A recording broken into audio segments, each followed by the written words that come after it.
Avorcience est heureuse de vous rencontrer. Vous êtes responsable de Phares et Balises pour la Bretagne du Nord. Alors, les Phares et Balises, pour nous, c'est quelque chose d'absolument méconnu. C'est un service de l'État qui est très méconnu et pourtant très utile pour les marins, pour les bateaux, pour la sécurité de la population. Voilà. Donc aujourd'hui, on rencontre M. Quadalan, qui est le responsable du service Phares et Balises pour la côte nord. Donc les Ardrieux et Saint-Malo, oui, donc pour les départements de Côte d'Armor et d'Ille-et-Vilaine. D'accord. Pouvez-vous nous dire en quelques mots à quoi sert Phares et Balises? En quelques mots, ça va être compliqué parce que c'est une vieille maison, une vieille institution. Donc on est un service de l'État. Donc on dépend du ministère de la Transition écologique et solidaire. On est prépositionné sur le littoral français pour assurer l'entretien des établissements de signalisation maritime. Donc pour ce qui concerne la subdivision des Ardrieux, on a en charge les établissements qui sont situés dans les Côtes d'Armor et en Ille-et-Vilaine. Donc ça représente à peu près 750 établissements. Entre 750 et 800. Sur 450 km de linéaire côtier. Et pour ce faire, donc, on a deux bases de départ. La base de Les Ardrieux, qui est la plus importante, avec à peu près 25 personnes, y compris les marins. Et à Saint-Malo, il y a une quinzaine de personnes. Et ceci est totalement méconnu de la population. Eh ben, c'est comme sur les routes, quand vous voyez des panneaux routiers, vous vous imaginez pas qu'il faut fabriquer les panneaux, après il faut des agents pour aller les mettre en œuvre, il faut des agents pour les nettoyer, il faut des agents pour les remplacer quand ils sont cassés, quand il y a un accident automobile, un accident de la route. De la même manière, en mer, eh ben, il y a des ouvrages, des phares, des feux, des espars. Lorsqu'il y a des tempêtes, où il y a un bateau percute une balise, ça arrive rarement, mais ça arrive. Il faut effectivement aller remplacer ce balisage. Et c'est vrai qu'on est assez peu visible, mais effectivement, c'est un travail quotidien qui est réalisé par les agents. Le quotidien est très utile. Toujours très utile. Bon, la navigation a beaucoup évolué. Le GPS est utilisé par beaucoup de plaisanciers, mais bon, moi je suis également un plaisancier. Les espars me servent encore régulièrement quand je vais naviguer autour de Bréa. Tout à fait. Autrement dit, les communications, c'est de l'optique. Alors nous, on a l'optique, et l'optique c'est plutôt la partie dianique. D'accord. Sianique, oui. Donc vous êtes responsable de tout le matériel technique qui tourne autour des Phares et Balises. Mm-hmm. Tout à l'heure, nous avons visité les locaux et nous sommes vraiment étonnés de voir toute cette gamme de métiers utiles pour l'entretien de ces Phares et Balises et pour améliorer. Oui, ben on a une particularité, c'est qu'on ne fait pas ou peu appel à la sous-traitance, tout est fait en régie, donc on a des corps de métier. Ce qui est le plus chronophage, c'est tout l'entretien du génie civil, la maçonnerie sur les tourelles, la peinture. Oui, on est étonné de voir la maçonnerie, de la mécanique, etc. Oui. Et donc tout est fait maison. D'accord. Et il y a la fabrication ou l'entretien, et il y a aussi tout le matériel comme de communication, c'est donc les phares, etc., l'énergie. Pouvez-vous nous en dire d'autres mots En site isolé, ce qui est le plus stratégique, c'est de produire et stocker de l'énergie. Oui. Voilà, donc on utilise des éoliennes, des panneaux solaires, beaucoup plus de panneaux solaires d'ailleurs que d'éoliennes, parce que comme on consomme moins, on a moins à produire, donc on peut le faire avec des panneaux solaires. C'est plus intéressant pour nous d'utiliser des panneaux que des éoliennes, même si aujourd'hui on a des petites éoliennes compactes, mais la durée de vie est un peu plus limitée. On a des pièces mécaniques qui sont en rotation. La durée de vie des éoliennes est combien ? C'est assez variable et ça dépend si les mouettes vont se cogner dedans ou pas. Ça dépend de beaucoup de paramètres. C'est assez aléatoire. Mais en général, quand on fait 4 ans avec une Super Wind, là on est content. 4 ans et les solaires. Et le solaire, au Roche d'Ouvre, il y a une batterie de panneaux solaires, là, ils ont été installés en 2000 là, et ils produisent toujours. Pas avec le rendement, du premier jour, c'est sûr, mais suffisamment. Donc du point de vue énergie, vous faites totalement confiance au soleil. au soleil, voilà. Ouais. Après, on a des grosses capacités de stockage sur les endroits stratégiques. Voilà, on a des batteries de forte capacité, voilà, qui peuvent emmagasiner beaucoup Oui, d'accord, d'énergie oui.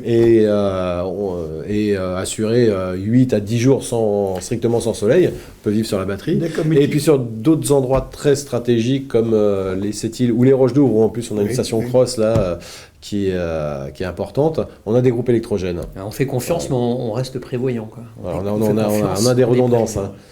Mais je reviens sur le problème d'énergie. Vous avez montré tout à l'heure des phares qui sont effectivement éclairés par des simples Oui. diodes électroluminescentes, Oui. donc dont peu d'énergie. Mhm. Autrement dit, tout ce problème énergétique que vous en avez de moins en moins besoin.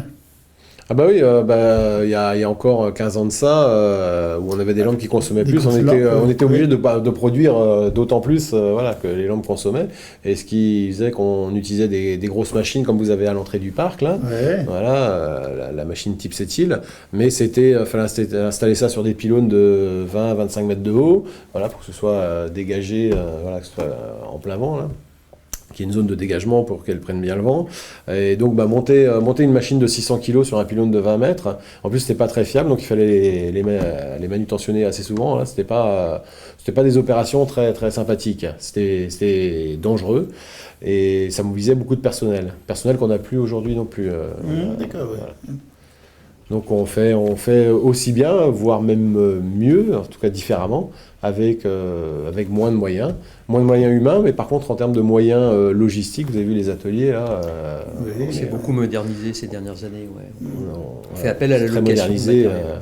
Voilà, dernier atelier en date, l'atelier de peinture, là, avec voilà, des lampes infrarouges pour mettre en œuvre des peintures là, qui durent plus longtemps aussi que par le passé. Donc on optimise à tous les étages. D'accord. Autrement dit, un service de phare et balise, tel que nous avons vu en visitant le secteur ici, c'est quelque chose de... et vous avez besoin de métiers multiples, finalement. Bah oui, à part. Oui. C'est une c'est plus entreprise. la partie- Ouais, c'est une entreprise de bâtiments et travaux publics. Ah, c'est Sauf- comme ça que vous le définissez? Bah, moi, c'est un peu comme ça que je vois les choses, sauf qu'on Ouais. intervient en mer, parce qu'on a des maçons, des électriciens, Oui, c'est des ça, ouais. peintres, Ouais. Des Menuisiers. menuiseries, magasiniers. C'est ça que Donc je- effectivement, et alors ce qui est important, effectivement, comme disait Yannick, l'effectif a été réduit beaucoup ces dernières années. On a beaucoup optimisé, modernisé les interventions. On fait appel plutôt à la location plutôt que d'acheter du matériel.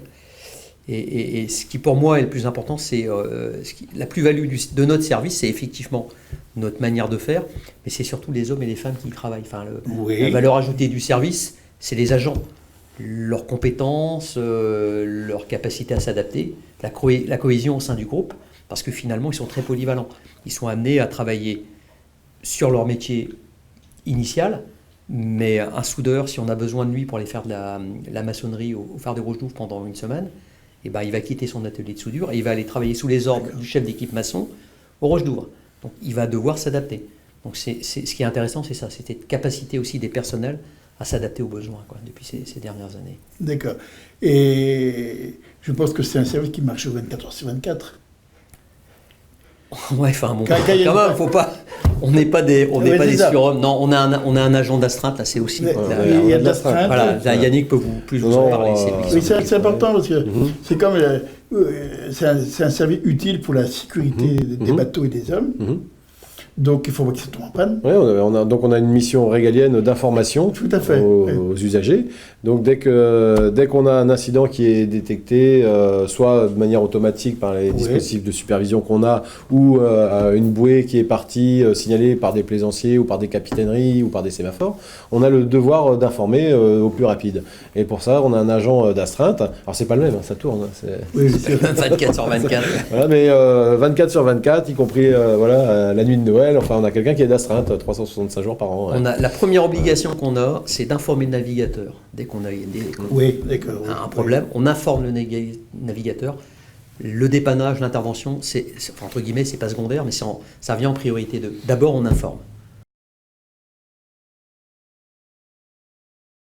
Par le biais des avis aux navigateurs qui sont diffusés dans les capitaineries, sur les gros bateaux, ils ont des Navtech pour récupérer ça. Après, Et Navtech, c'est quoi? C'est un système de... C'est basé sur l'herdien, comme la radio. Quoi. Ouais, et puis bon, il récupère comment dire, un document écrit sur les gros navires, mais ceci étant, tous les navigateurs qui partent en mer se doivent d'aller vérifier effectivement avant de partir au niveau de la capitainerie ou sur le site intranet de la préfecture s'il n'y a pas des ordres sur la zone où il va naviguer. Alors, ils ne le font pas systématiquement. Mais bon, ça fait partie quand même, avant de prendre la mer, de passer devant le panneau d'information du port, regarder la météo. Oui, d'accord. Oui. Les avis. Les avis qui sont affichés aussi. C'est important, le développement de la plaisance, c'est très bien. Oui. Ceci étant, il faut que les personnes qui vont en mer, moi je suis aussi plaisancier à titre personnel, je ne suis pas qu'un professionnel. La mer, encore une fois, c'est un milieu hostile. Si on tombe en panne un peu loin des côtes ou à côté des rochers avec des déferlantes, l'accident peut arriver rapidement. Donc il faut quand même être vigilant. La météo, effectivement, on va toujours regarder la météo. Et puis bon, les avis aux navigateurs, si effectivement on va relativement loin. Quoi. D'accord.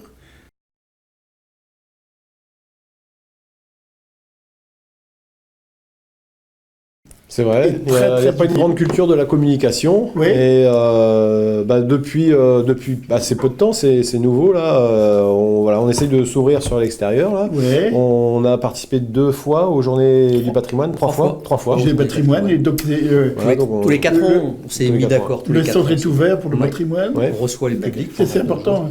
Voilà, et ça a un succès à 800 personnes, 800 personnes. C'est très important. C'est important. Enfin, bon, après, moi, j'utiliserai un petit peu une métaphore.